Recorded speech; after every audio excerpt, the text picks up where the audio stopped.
What's up, everybody, and welcome back to another episode of the Square Feet of Life. I am your host, Johnson Francois, and today I am excited to have the special guest with me, interior design extraordinaire, Andrea Camila. Andrea, how are you today? I'm good, Johnson. Thank you so much for having me today. Absolutely. Andrea, I wanted to start off by asking you, you walk into a room, any room, any space, anywhere. What are some of the first things that you notice as an interior designer? When I go into people's spaces, the first thing I see are obviously eye level, what catches my eye first. And it's usually either art or like a focal wall or something that they are trying to highlight, which is hopefully something personal to them. So if it's just a neutral room, something that really pops, like a piece of art that's another color or something brighter, is always a really fun thing to let somebody catch their eye on. Right. And in your experience so far, what are some of the things that you've heard your clients tell you are most important to them? For me, I think is making an impact. So when you walk into a room, like a big piece of art or like the focal wall, I feel like when people walk into a room, they want to be greeted not only by the owner of the house, but like the house itself because it's their personality and it shines through their furniture, through the colors that they pick, the art that they choose. So any little thing can make a really big impact. Nice. Do you have a favorite style of art? Me personally, I'm a little bit more modern and more minimal, so I feel like just clean lines, simple, but something with like a little pop here and there, and you're like, oh, that's intriguing, and you can kind of like stumble into a story like that. So I always have really impactful art, and that's also personal to me. Like what I have behind me is very personal to me. So. Nice, nice. What got you started into interior design? What got me started was being born. I was Nice. born into a family of engineers, architects, and artists. So I was born into creativity essentially. And my dad also is in the field in architecture. So I've always wanted to do interior design specifically, but I did go to school for architecture, which was a bigger umbrella than interior design. So it really helped change my mind and like guide me into where I am today. So Yeah, everything that I've ever done is really has put me in place to where I am today. So nice. I'm grateful What for school that. did you go to? Here in Florida at Florida Atlantic University in Boca Raton, I did 2 years there, and then there's a architecture program. So that's another 3 years in downtown Fort Lauderdale. So I was right on Las Olas. How would you say the architecture program or any architecture program could influence your creativity? Well, architecture, most people think it's a lot of math. It is complete opposite. If you're looking to do math, go to engineering. But if you want to be creative and somebody who explores and really like story tells, then architecture is definitely the way to go. And also another thing that you don't think that they'll teach you is what they really do is change your mind and how you perceive the world around you, which is a really interesting concept because you walk into a room and you're immediately like, oh, how did they put that frame on that wall? Or how did they build that furniture? And everything always has a very specific reason. If it's good interior design or good architecture, every little move has a reason behind it. What is good interior design to you? Good interior design to me is everything done with a reason. So if you walk into a kitchen, you should know or you should feel comfortable and you should feel guided. So let's say you're in a kitchen, everything is placed correctly to human anatomy so that it is comfortable for the human experience, if that makes any sense. And That also, does make sense. colors have a lot of impact in the way that we function. So if it's high color with a lot of movement, it's a little more chaotic and maybe more creative. But if you want something a little bit more serene, you do neutral blue colors, kind of invokes that feeling. What would you say are some of your favorite color palettes? I'm more neutral. And I think also luxury screams neutrality. So when you walk into a Nordstrom, for example, everything's very like calm. There's a few things on the rack versus going into somewhere like Macy's or like JC Penney back in the day. So you see a lot of stuff, there's a lot of color, and there's a lot of clutter too. So you get a little bit overwhelmed, but when you do neutral colors or softer palettes, you have a little bit more monotony. So like everything kind of flows together and it's less like all over the place. Nice. So I'm assuming you are more of a minimalist than a maximalist. Most definitely, yes. Nice. There a lot of times, you may walk into a home or a space and there is a lot of clutter. How do you work with people who are like hoarders? It's a tough one because when you hoard, it's basically you wanting to keep and hold on to things that are sentimental, and those are not easy things to get rid of. So you have to be very gentle with those kinds of people, and most of the time it's just trash and things that are collecting dust. But if you can find meaning, like very specific meaning, and hold on to something that is special, and you can frame it in a new way, that's really good. So just being gentle and, kind of like holding their hand a little bit more so that they can let go of certain things that might not be useful to them, but also letting them keep those special items that do have a lot of meaning to them because maybe that person has passed away and that's like the one thing that they gave them before they left. So you kind of have to like walk a fine line and just be very nice. Right. If you, well, I'm assuming that you've worked with a few hoarders before, but how hard is it to, you know, not necessarily convince somebody, but maybe nudge them to reconsider keeping something versus um, throwing it away? Yeah, you never want to like throw something away and tell them like this is garbage, you're not going to use it. But being like, okay, you came to me for a problem and we want to fix that problem. So how we're going to do that is by doing A, B, and C. If you're on board with that, that's why you called me. Let's do it, and we'll go at your pace, making sure that they're always comfortable in the decisions that they make, and making sure that they know the solution at the end of the road is ultimately going to make their lives better, and that's why they reached out in the first place. Nice. Let's say, for instance, you were not an interior designer and you called an interior designer yourself to come help you with designing your own space. What would you say are some of the things that you have in your space that would make it hard for you to get rid of? I'd say a lot of the more personal things that I have are probably art. Coming from an artistic family, we all like to do DIY. So this portrait behind me was actually in the house of my grandmother, and it was passed down to my dad. So I had it in my family home growing up, and then they kind of put it in the garage for many, many years. And then when I finally moved out and decorated my office, I needed a big focal piece, and this thing is like 4 feet by 3 feet. Like it's massive, and it's actually like a quilt, like a rug material, and we framed it out to create what's a more modern art piece.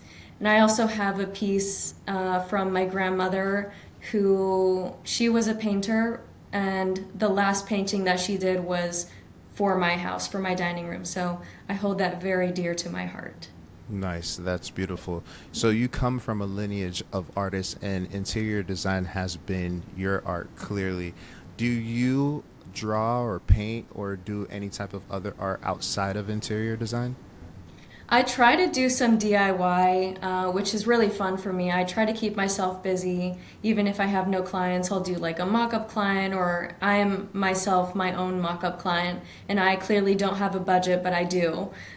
So that's not as fun. But I do like to paint. I used to have some furniture that I've repainted, restained, and that's fun. So I try to do fun projects.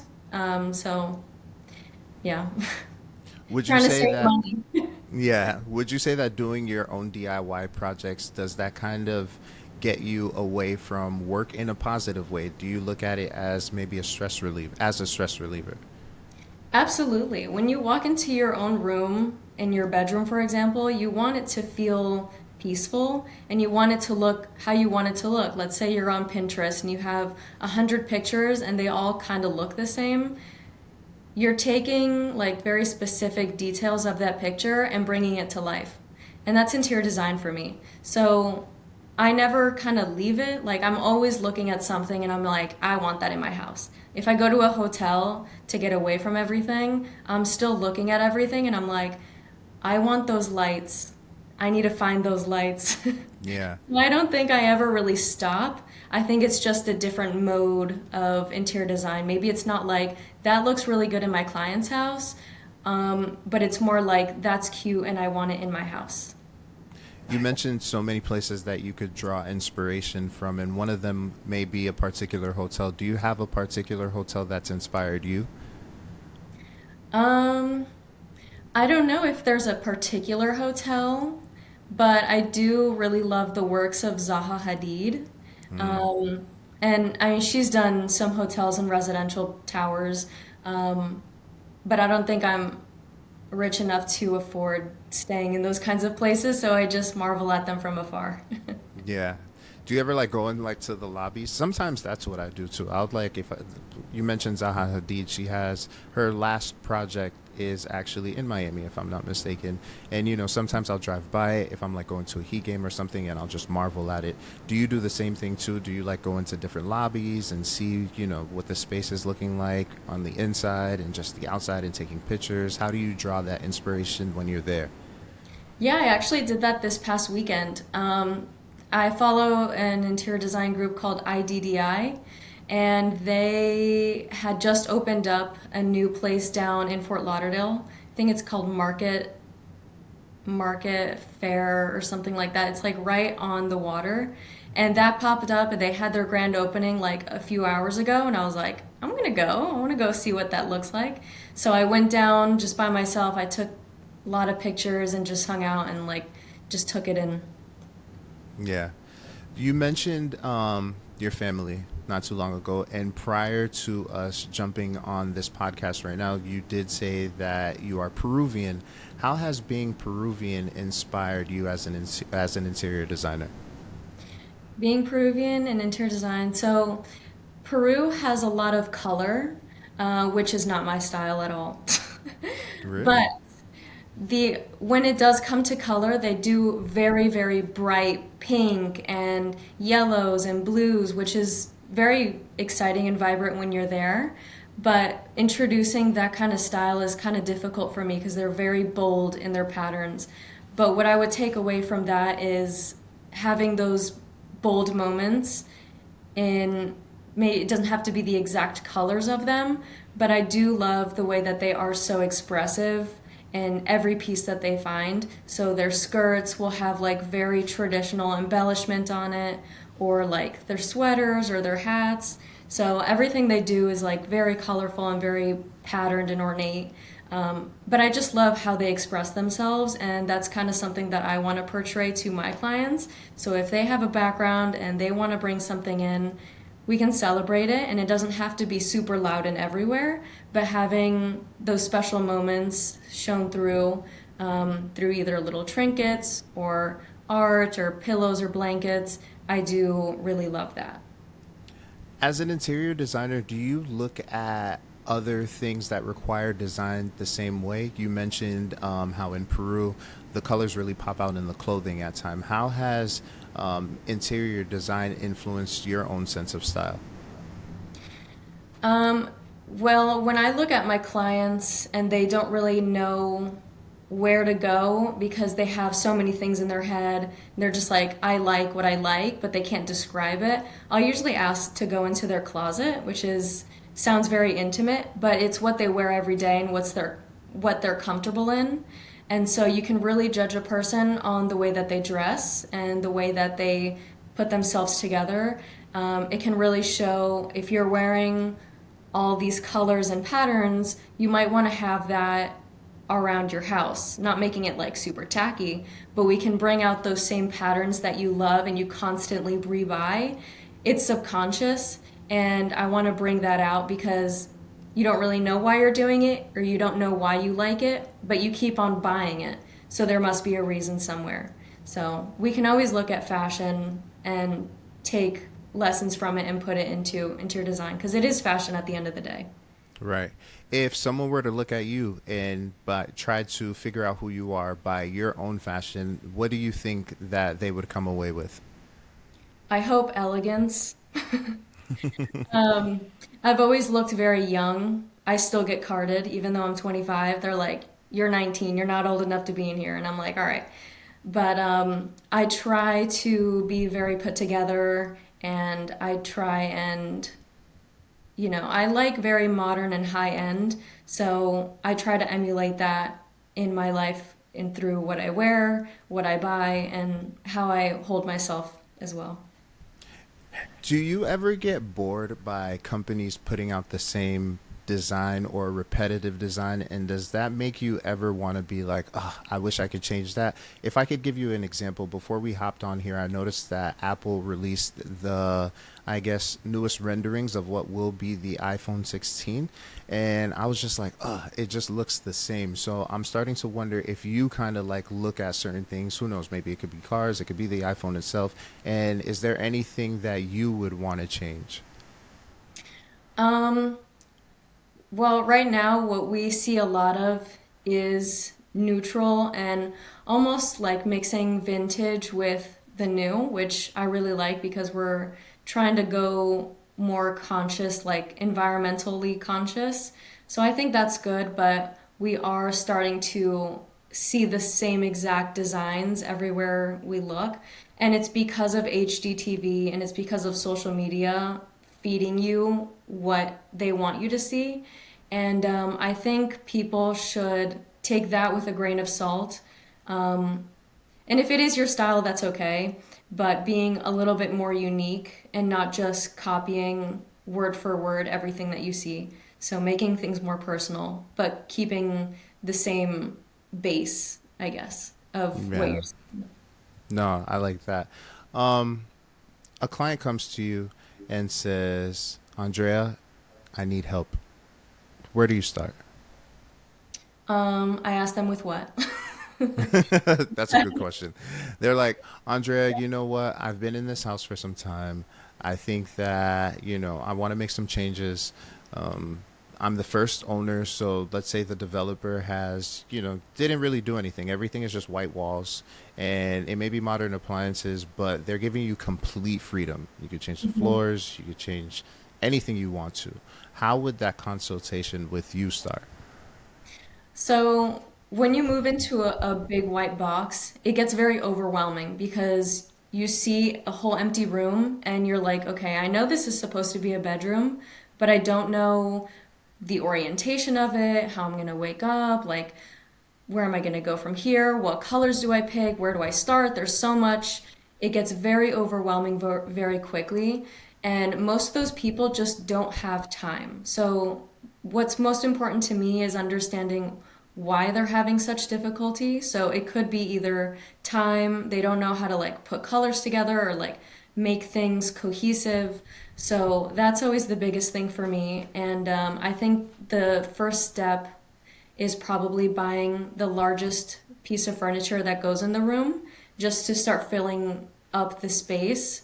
So, like if it's in a living room, the sofa, and then you kind of go smaller from there. You have your base color, which is going to be like 60% of one color. And then you start adding more of the more fun personality in through the coffee table or the rug. And then that way it's not so overwhelming. So getting the big pieces out of the way first, putting it in a space plan, and understanding how the house is supposed to be lived in. Nice. You mentioned the utilization of space with an example of purchasing a huge sofa. What are some of the other common mistakes that you normally see in people's homes? Things being too small. So going back to scale, you want a couch or a sofa or a sectional that's going to fit the space. And it's also how you move in this space. So let's say this is very detailed, but you want to wake up with the sun hitting your feet and then it slowly climbs up and it hits your face. And that's like how you wake up in the morning. So and that's one thing they taught me in architecture that's super important is how people walk through your space. How are you waking up? How many steps do you want to take to the kitchen or to your coffee nook inside your bedroom? Do you want to get out of the bedroom and then go to the kitchen? So it's really like a very lived in process, which is very personal, and it's hard for someone to come into your space and judge you for for how you live. So it is a very personal thing, and that's what I love about interior design and architecture. It's connecting with the client and making sure that you know them inside and out more than they know themselves and catering to that. Speaking about judging spaces, how often do you walk into a space and are like, what the F is this? I try not to say it out loud, but I think I say it through my facial expressions. Hmm. So, yeah, probably the most common mistake that I see is a color palette.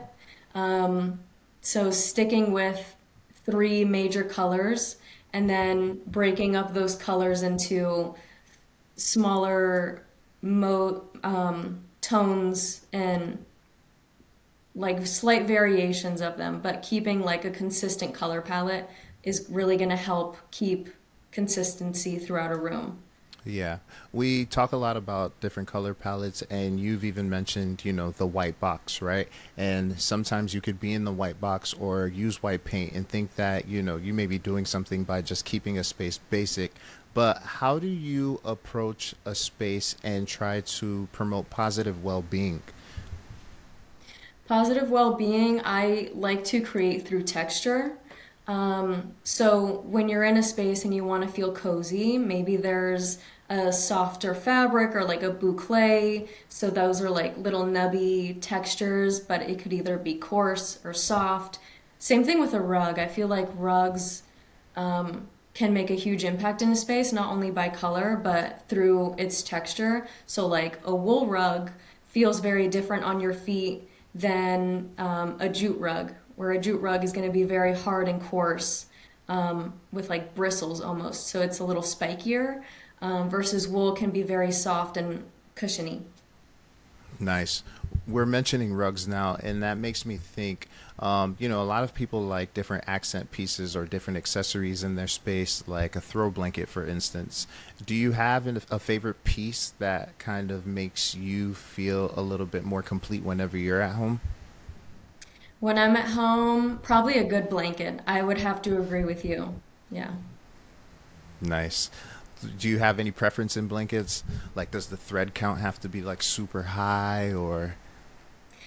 I'm not that picky. I know when it comes to like bed sheets, like the bamboo ones are really nice, and Costco has really good bed sheets.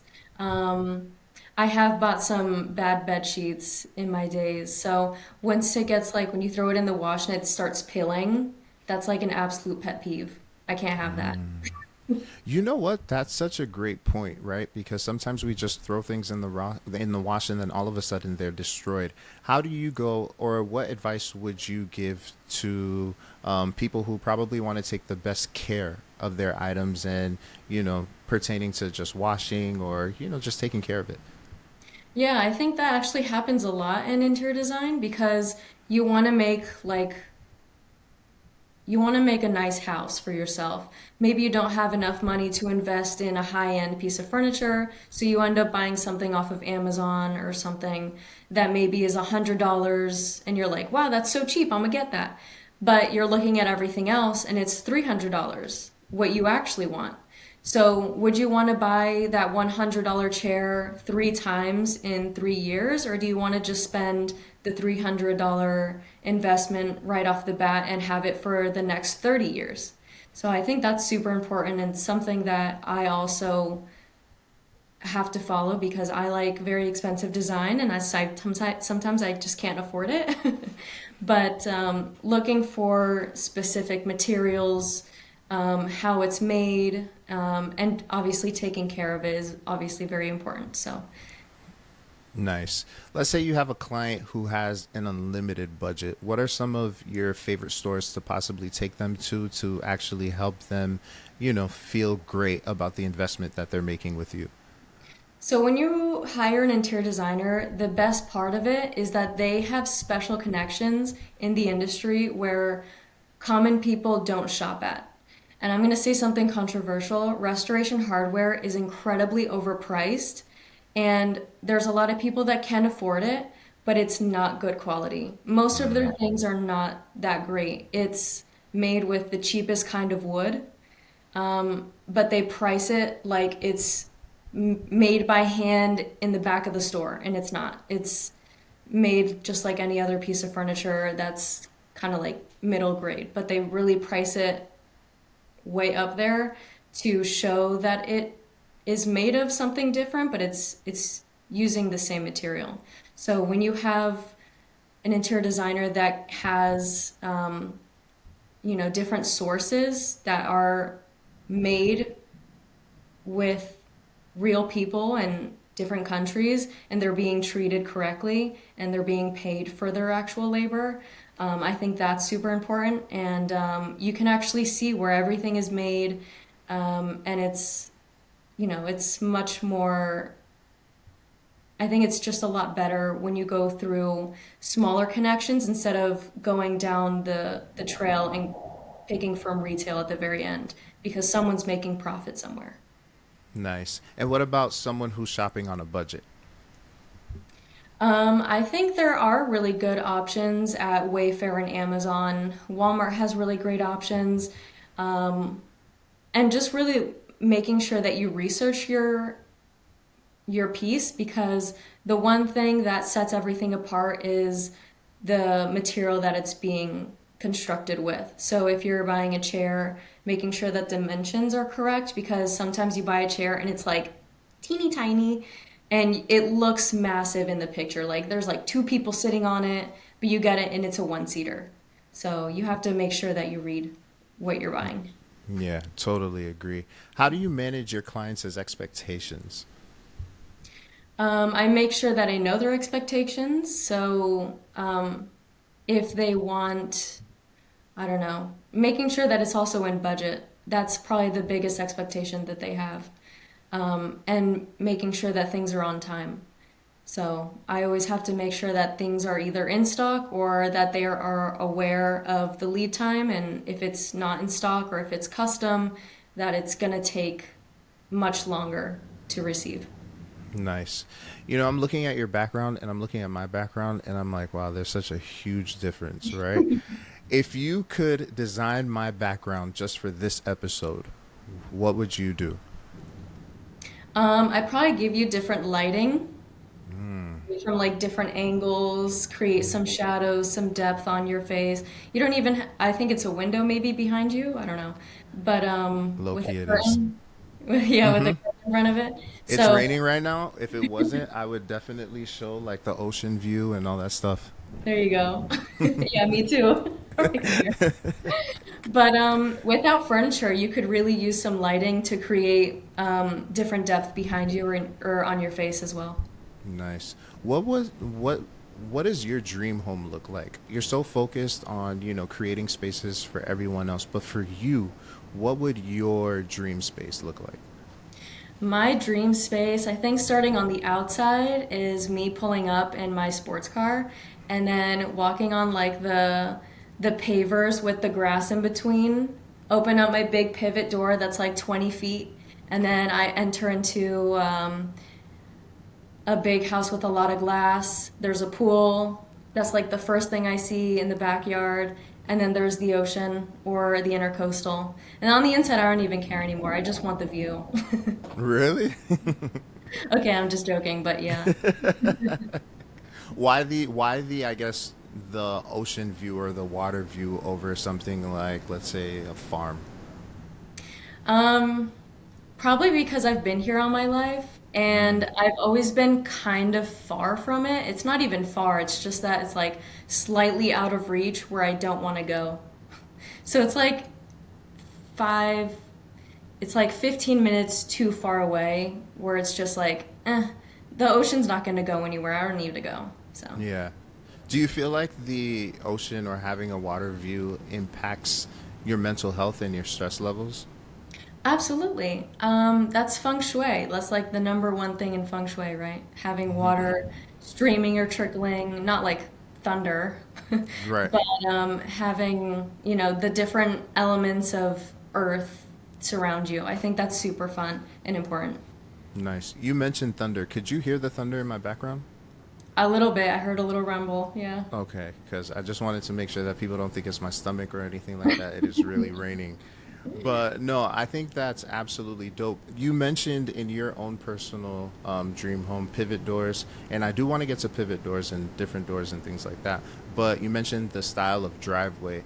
One of the more popular, I guess, types of driveway, especially in Europe, you see a lot is the gravel driveway.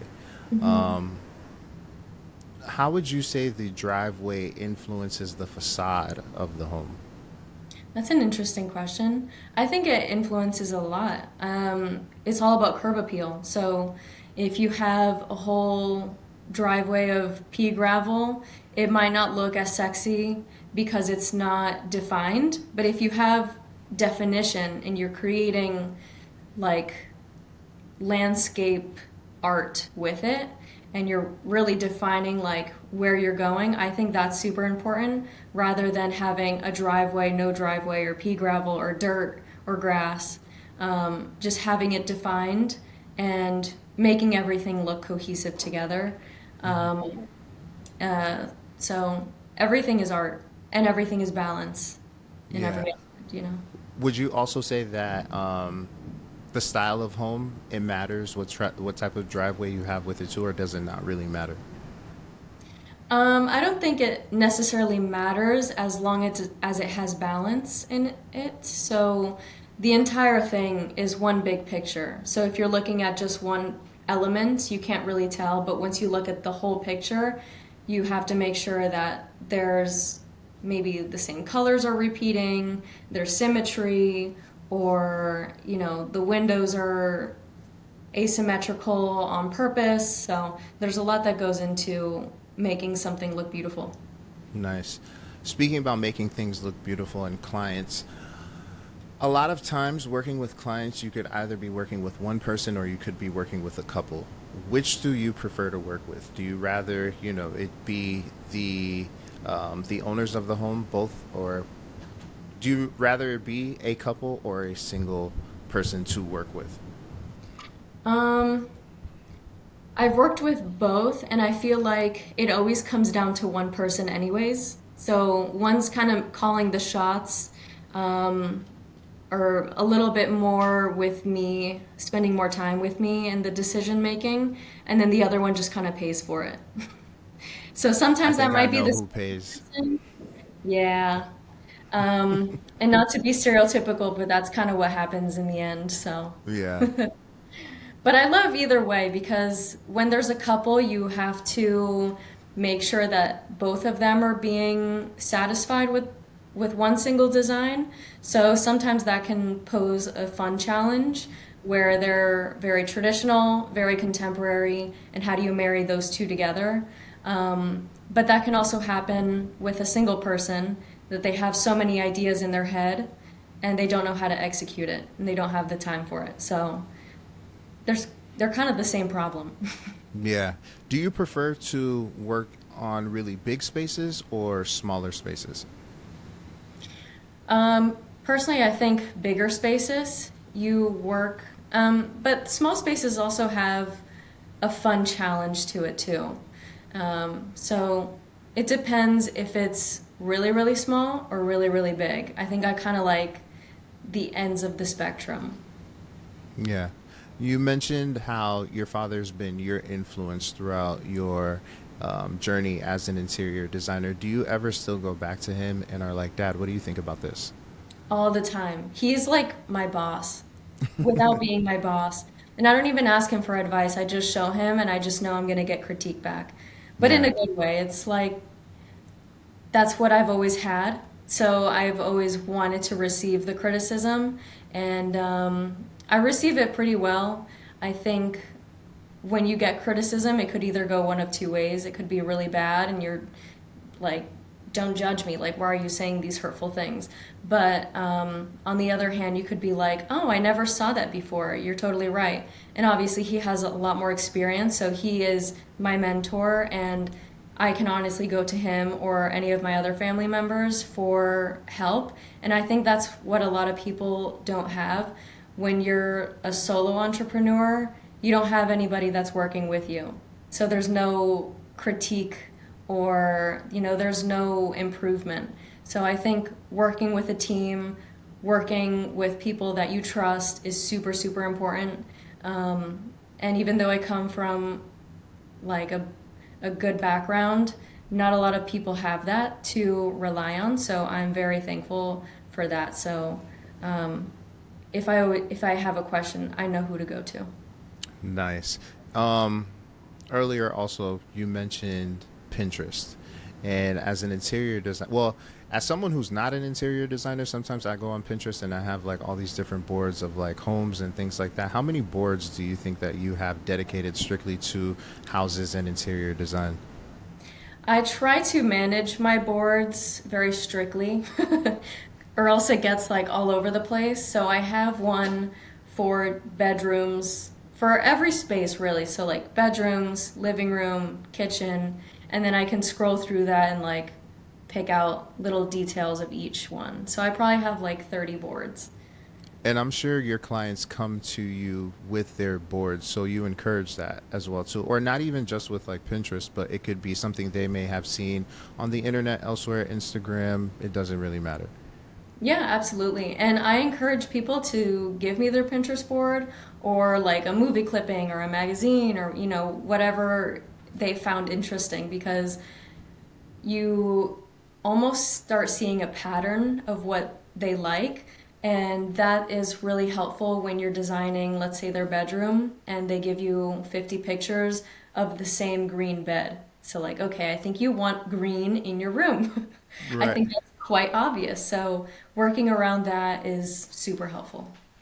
How much do when it comes to bedrooms, we mentioned earlier couches and things like that, right? Taking up so much space.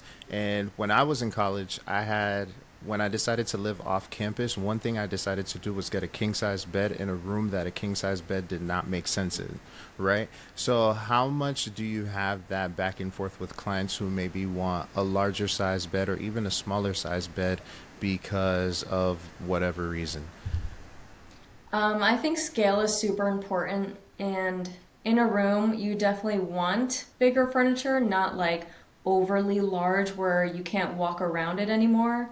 But it's all about balance. So if you have a larger sized bed, you can put smaller nightstands, or they don't even have to be nightstands anymore. They can be shelves, like floating shelves.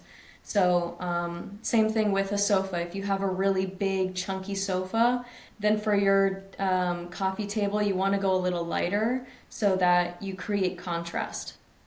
I think that's What's super. your opinion on dressers, bedroom dressers?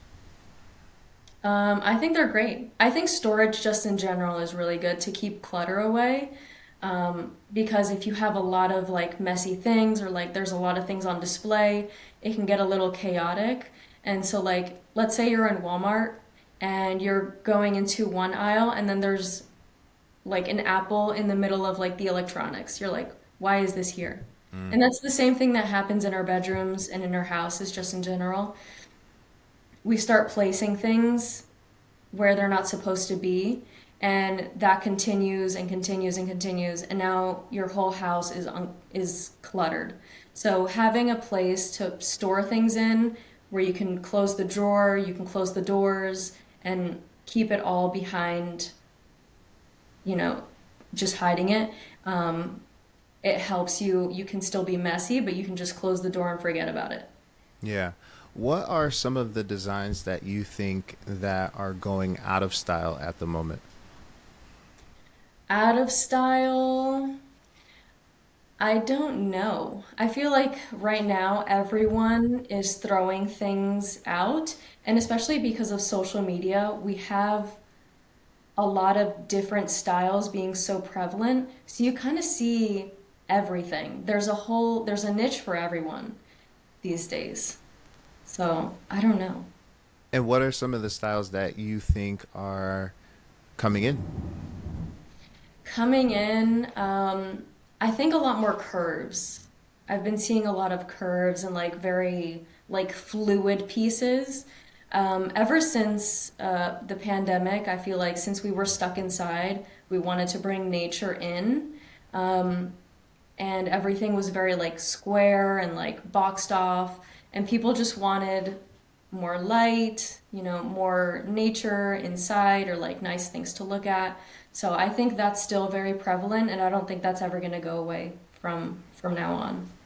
It's interesting that you bring up nature because the reason why I wanted to ask you that question is because someone asked me the other day of my opinion on wooden slats. And I was like, I don't know. I feel like I've seen so many of them that people are going to get tired of them. So, how often would you say that interior design changes? I'd say about every 10 years there's like a major shift. So the most obvious one being the millennial gray. And Mm, now we're like going away from gray and going into brown. So from very warm or very cool gray to the very warm browns now. And I think if you want to be timeless, you combine the two because stainless steel is always going to be here. I think the wood is a natural reoccurring piece of furniture that's always going to be here too. So if you combine the two, if you combine vintage and modern, you're never going to go out of style. nice. What advice would you have for someone who wants to become an interior designer like you one day? I think going to school, which is like totally not the typical answer because everyone's like, don't go to school, you don't need it. But they really change your perspective on how you view things. And I think that is super, super important because you can go on Pinterest all day long and pin, pin, pin, and just replicate what you see. And you can do that, but you have to know why you're doing it and why those people did the things that they did, which is what they teach you in school. And architecture is a little bit more technical. Obviously, you're the doctor of a building, so it's much more, I wouldn't say much more difficult because interior design, you also have to think in the same way that they do, but they take on a lot more responsibility with codes and, if a building falls, it's their fault. So. Yeah. I know that, architecture could be a little bit competitive, and I imagine that interior design could be competitive as well. Which one do you feel is more competitive? Which field?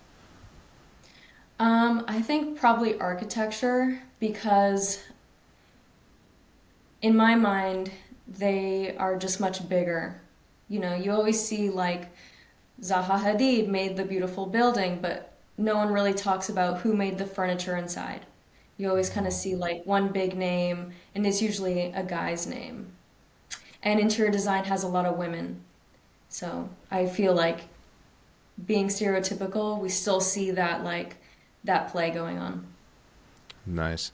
Well, I wanted to let you know that you actually happen to be the first woman on this podcast since we've started. So, Uh, congratulations to you for that, for making history. You'll always be solidified in history there. But my last question for you actually has nothing to do with interior design, but it has something to do with what you mentioned.